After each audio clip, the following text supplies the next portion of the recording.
तो hello guys, कैसे हैं आप सभी लोग। हाजिर हूँ एक न्यू चैप्टर के साथ, और जिसने मेरे चैनल को अभी तक सब्सक्राइब नहीं किया वो मेरे चैनल को सब्सक्राइब कर लिया। चलिए शुक्रिया। इस वीडियो की स्टार्टिंग में हमें दिखाया जाता है हमारा ईजिन एचडब्ल्यू कंपनी में एक ट्रेनिंग कर रहा होता है। फिर उन सबका कोच कहता है कि आज के लिए बस इतनी ट्रेनिंग काफी है और अब तुम ट्रेनिंग मत करो। यहाँ पे एक बॉडीगार्ड कहता है कि ईजिन तुम्हें एक बोनस मिला और तुम ये समय बांटना चाहते हो। ये ऐसा नहीं हो सकता, पर हम सब एक टीम है, पर फिर भी हम ये नहीं चाहते कि तुम हम सब में बोनस बांटो। और यहाँ पे काफी सारे बॉडीगार्ड आ जाते हैं और कहने लग जाते हैं कि हमें तुमसे कुछ नहीं चाहिए, हम तुम्हारा बोनस नहीं चाहिए, हम तो बस ये चाहते हैं कि तुम ग्रेजुएशन कंप्लीट करके हमें ज्वाइन कर लो और हमारे साथ रहो, बस हम तो यही चाहते हैं। फिर हमें ईजिन को और सुखजू को दिखाया जाता है, जो कि ईजिन बिल्कुल भी रिप्लाई नहीं दे रहा होता है। फिर मिस सिंजी आ जाती है वहाँ पर, और मिस सिंजी कहने लग जाती है इसको जब भी देखती हूँ मैं ये डिफरेंट लगता है, मतलब इसकी मिस्टेक को मैं कभी भी नहीं सुझा सकती, और ये कौन है मुझे कभी भी पता नहीं चलता। पर प्रेसिडेंट ने भी कहा कि जब से वो मैटर हुआ अब इसका हम बहुत ज्यादा ध्यान रखें। यहाँ पे टीम 2 का लीडर कहता है कि मुझे पता है कि वो एकदम नॉर्मल इंसान तो बिल्कुल भी नहीं है, और उसके स्किल और उसका दिमाग बहुत ज्यादा तेज है, और नॉर्मल हाई स्कूल तो हो ही नहीं सकता। पर एक बात तो है, पूरी सिक्योरिटी टीम पे उसका इंप्रेशन है, मतलब पूरी टीम उसको बहुत ज्यादा पसंद करती है। पर एक बात तो है, जब से ईजिन हमारी सिक्योरिटी टीम में आया, जब सभी के सभी ठीक हो गए, मतलब बेटर हो गए, और हमारी सिक्योरिटी टीम बहुत ज्यादा बेटर हो रही है, और सभी लोग ईजिन की तरह रूल को फॉलो करने लगे हैं, बहुत ज्यादा ग्रो कर रहे हैं। यहाँ पे मिस सिंजी कहती है कि ईजिन की स्किल तो बहुत ज्यादा बेटर है, पर उसका दिमाग भी हर जगह काम आता है, जैसे कि इस केस में देखो। फिर पीछे से आवाज आती है कि ईजिन चलो घर चलते हैं। तो हम मिस सिंजी भी पीछे की तरफ को देख रही होती है, तो हमें दिखाया जाता है यूना और डाइजू वहां से आ रहे होते हैं। यहाँ पे यूना और डाइजू भी सामने की तरफ को देख के हैरान हो रहे होते हैं। हमारी फिर मिस सिंजी को दिखाया जाता है, जो कि कहती हैं कि मुझे लगता है कि ये ईजिन का छोटा भाई या छोटी बहन है। फिर हमें डाइजू को दिखाया जाता है, जो कि उन गार्डों के सामने झुक रही होती है और ग्रीट कर रही होती है। फिर हमारी यूना कहती है कि वो डाइजू को यहाँ पे ले आई, क्योंकि डाइजू यहाँ पे नहीं आई थी पहले कभी, और वो अपने भाई को यहाँ पे देखने के लिए आई। तो यहाँ पे डाइजू कहती है कि मैं यूजिन की बहन हूँ। तो यहाँ पे सब गार्ड कहते हैं क्या तुम रियली यूजिन की बहन हो, तुम तो बहुत ज्यादा अच्छी हो। और वो सभी बॉडीगार्ड डाइजू को हाई कह रहे होते हैं, और वो अपने बारे में बताने लग जाते हैं। और हमारा यूजिन भी ये चीज को देख के बहुत ज्यादा खुश हो रहा होता है। हमारी मिस सिंजी कहती है कि ये बहुत ज्यादा मिस्टीरियस है, जब अपनी फैमिली के साथ होता है तो ये पूरी की तरह से बदल जाता है, और इसके इंप्रेशन बहुत ज्यादा चेंज हो जाते हैं, इसके फेस के इंप्रेशन भी बहुत ज्यादा चेंज हो जाते हैं, और ये अपनी फैमिली के साथ बहुत ज्यादा खुश होता है। फिर हमें नेक्स्ट सीन में दिखाया जाता है कि एक शॉप का, जहाँ पे कुछ लेने आते हैं। फिर हमें शॉप के अंदर का सीन दिखाया जाता है, जहाँ पे 3-4 लड़कियां बहुत ज्यादा खुश हो रही है यूजिन को देख के। तो हमारे यूजिन की बहन कहती है डाइजू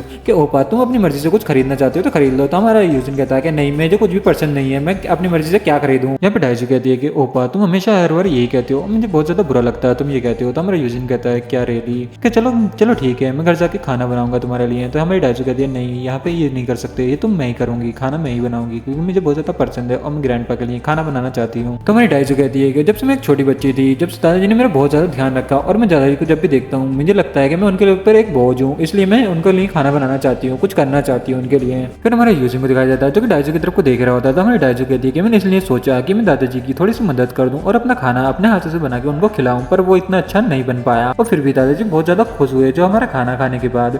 फिर मैंने सोचा कि मैं दादाजी की थोड़ी मदद तो कर सकती हूँ, दादाजी के साथ खाना बना सकती हूँ। तो ओपा तुम खाना मत बनाओ, खाना मैं ही बनाऊंगी, मुझे खाना बनाने का बहुत ज्यादा शौक है, और उस दिन से मैं आज तक उनके लिए दादाजी के लिए बहुत ज्यादा अच्छा खाना बनाती हूँ। तो हमारा यूजिन भी उसकी तरफ को देख रहा होता है और थोड़ा सा मुस्कुरा रहा होता है। फिर यहाँ के सारी की सारी लड़के देखती हैं कि लड़का बहुत ज्यादा अच्छा लगता है मुस्कुराते हुए। फिर हमें यूजिन का घर दिखाई देता है, जहाँ पे यूजिन एक्सरसाइज कर रहा होता है, और यहाँ पे उसको मैसेज आता है, मतलब फोन आता है। यहाँ पर यूजिन एक्सरसाइज को छोड़ के अपना फोन पिकअप करता है। वहाँ पे इस फोन पे एक बंदा कह रहा होता है कि तुम जानते हो कि मैकडॉग को 002 ढूंढ रहा है, और बहुत अन्य लोग उसको ढूंढ रहे हैं, मतलब बहुत ज्यादा लोग उसको ढूंढ रहे हैं, पर भी मैकडॉग फिर भी नहीं मिल पा रहा है। और मुझे लगता है कि मैकडॉग बहुत अच्छी जगह छुपा हुआ है जो इन सबसे बच रहा है। यहाँ पे 006 कहता है कि वो लोग उसको लगातार ढूंढ रहे हैं, पर वो मिल नहीं रहा, लगता है उन्होंने अपना रास्ता खो दिया है। यहाँ पे 006 और कहता है कि मैंने और 032 ने अलग से इसे ढूंढा, मतलब मैकडॉग को ढूंढा, फिर हमें पता चला कि वो कोरिया में ही है, और वो मुझे लगता है कि यहाँ पे ही है, और मैं तुम्हें उसकी पूरी इन्फॉर्मेशन निकाल के मैं तुम्हें बता दूंगा, और दोबारा जरूर कांटेक्ट करूंगा, अपना फोन ऑन रखना, और मैं तुम्हें बता दूंगा वो कोरिया में ही है। फिर हमारे ईजिन को दिखाया जाता है, जो कि अभी एक्सरसाइज करने लग जाता है और बहुत ज्यादा थक रहा होता है और सोचने लग जाता है जो पुरानी मेमोरी, जहाँ पे मैकडॉग कहता है कि तुम्हारी हिम्मत कैसे हुई मेरे ना ऑर्डर सुनने की। फिर हमारे ईजिन को दिखाया जाता है, जो कि एक दीवार से छुपा हुआ होता है। फिर मैकडॉग कहता है कि मैंने तुम्हें ऑर्डर दिया था कि सभी जितने भी वहाँ पर थे सभी को किल कर देना, सबको मार देना, तो तुमने मेरे ऑर्डर को माना क्यों नहीं, और उन सबको क्यों नहीं मारा। तो हमारा एजेंट मैकडॉग से कहता है कि वहाँ सिर्फ सिमिलर लोग थे और कोई भी कम्बैट वाला बंदा नहीं था जिसको मैं मारूं, और इसलिए मैंने डिसाइड किया मैं यहाँ से अपना सामान लेके और यहाँ से वापसी आ जाऊँ। यहाँ पे मैकडॉग कहता है चुप रहो, तुम अपनी बकवास बंद करो, मेरे ऑर्डर थे कि वहाँ पे जितने भी मासूम लोग हो या कोई भी हो वहाँ पर सभी लोगों को मार दो और अपना सारा का सारा माल वहाँ से वापसी लेके आ जाओ, और तुमने मेरे ऑर्डर नहीं माने। और ये हमारा यूजिन भी उसकी तरफ को देख रहा होता है। तो यहाँ पे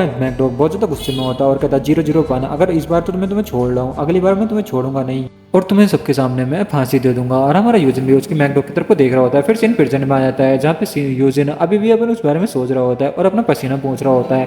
फिर बहुत ज़्यादा अपनी टी शर्ट को उतारने लग जाता है और अपनी टी शर्ट को उतार लेता है। और फिर यहाँ पे डाइजू आ जाती है और डाइजू उसको देख के कहती है सॉरी ओपा मैं गलत टाइम पे आ गई। फिर वो डाइजू एकदम से हैरान होती है। तो हमारा यूजिन भी उसकी तरफ को देख रहा होता है। फिर हमें दिखाया जाता है डाइजू बहुत ज़्यादा डर जाती है, घबरा जाती है यूजिन को देखकर। और फिर हमें दिखाया जाता है डाइजू के हाथ में जो सेब ऊप था जो भी था उसके बाद वो गिर जाता है। फिर हमें दिखाया जाता है डाइजू किस चीज़ को देख के हैरान हो जाती है। यहाँ पे यूजिन के कट को दिखाया जाता है जो कि बहुत ज़्यादा कट लगे होते हैं और डाइजू बहुत ज़्यादा घबरा रही होती है, बहुत ज़्यादा वो हो रही होती है और वो चिल्ला रही होती है ओपा ये तुम्हारे साथ क्या हुआ और ये किसने किया ओपा। यहाँ पे डाइजू कहती है ओपा तुम्हारे शरीर पे ये क्या हुआ और तुम्हारे शरीर पे इतने घाव क्यों है। तो यहाँ पे यूजिन कहता है मैं ठीक हूँ मुझे कुछ नहीं हुआ। तो यहाँ पे ग्रैंडपा कहते हैं कि डाइजू क्या हुआ क्या गलत है। तो यहाँ पे ग्रैंडपा भी देख के बहुत ज़्यादा शौक हो जाते हैं यूजिन की तरफ को। और यहाँ पे डाइजू फिर से कहने लग जाती है कि ओपा बताओ ना तुम्हारे साथ ये क्या हुआ। तो हमारा ईजिन कहता है कि मैं ठीक हूँ। तो हमारे दादाजी भी कहते हैं ईजिन बताओ ना क्या हुआ। तो यहाँ पे डाइजू कहती है बताओ ना ओपा। तो हमारा ईजिन कुछ बोल नहीं रहा होता है बस सोच ही रहा होता है। फिर हमें सीन दिखाया जाता है जहाँ पे ईजिन के पास्ट में जहाँ पे ईजिन को बहुत ज़्यादा कट लग रहे होते हैं और जहाँ पे वो मर्सिडीज का काम कर रहा होता है और वो ज़्यादा फाइट कर रहा होता है और उसमें जख्मी हो जाता है हमें दिखाया जा रहा होता है।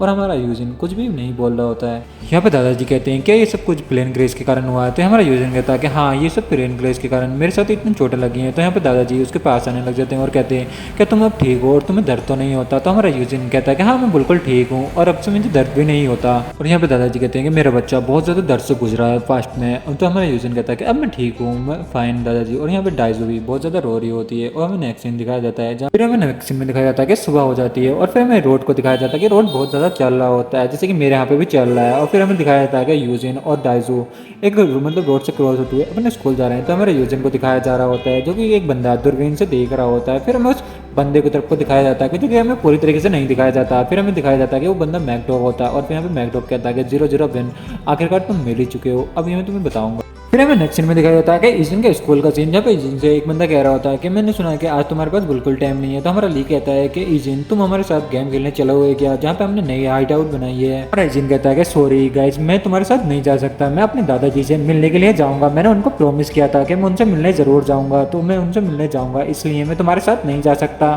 तो हमारा ली कहता है कि मैं आराम करना चाहता था इसलिए मैं वहाँ पर जाना चाहता था और ये पार्क के कारण बहुत सी चीज़ें उल्टी सीधी हो गई हैं इसलिए मैं आराम करना चाहता हूँ और वहाँ जाना चाहता हूँ। और तो हमारा पार्क भी उसकी तरफ को हैरान होकर देख रहा होता है। तो हमारा ली बहुत ज़्यादा गुस्से में कहता है कि ये लड़का अपनी वीडियो बनाने के टाइम अपने दांत मींचता और गेम खेलता है फिर जाके उसको रिकॉर्ड करता है। मुझे बहुत ज़्यादा इस पर गुस्सा आता है। यहाँ पे हमारा पार्क कहता है कि ऐसा इसलिए है क्योंकि मैं वीडियो में बोल नहीं पाता हूँ और बहुत ज़्यादा डरता हूँ और घबराता हूँ। मैं मजाकिया नहीं हूँ इतना ज़्यादा कॉमेडी नहीं हूँ जो कि मैं वीडियो में बोल पाऊँ इसलिए मैं खाली अपनी वीडियो को रिकॉर्ड करता हूँ और गेम प्ले को रिकॉर्ड करके अपने यूट्यूब चैनल पर डालता हूँ। और तुम लोग मुझे सब्सक्राइब नहीं कर रहे हो बहुत ज़्यादा गलत बात है और तुम लोग भी मुझे सब्सक्राइब नहीं कर रहे हो मैं तुमसे बोल रहा हूँ मेरे सब्सक्राइबर हो।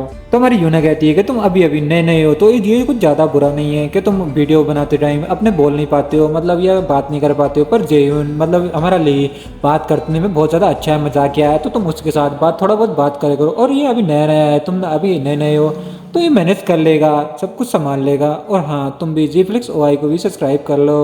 तो हमारा ली कहता है कि ये बहुत मज़ेदार होगा कभी कदार वहाँ पे यूना आएगी और थोड़ा बहुत गड़बड़ करेगी और हमारा इसी से हमारा फ़ायदा होने वाला है क्योंकि ये SW कंपनी की ओनर की डॉटर है इसलिए हमें बहुत ज़्यादा सब्सक्राइबर और व्यूज़ मिलने वाले हैं। तो यूना कहती है कि तुम मेरा फ़ायदा उठाने वाले हो। तो ली कहता है मैं तुम्हारा फ़ायदा उठाने वाला हूँ। और हमारे ली उसकी तरफ को घूर के देखने लग जाता है। फिर हमें यूजिन को दिखाते हैं जो कि यूजिन देख रहा होता है। फिर छुट्टी का सीन दिखाते हैं जहाँ पे डाइजू यूजिन का इंतजार कर रही होती है। डाइजू चलती हुई आ रही होती है और यूजिन से कहती है ओपा क्या तुम ठीक हो तुम्हारा दिन कैसा गुजरा अच्छा गुजरा।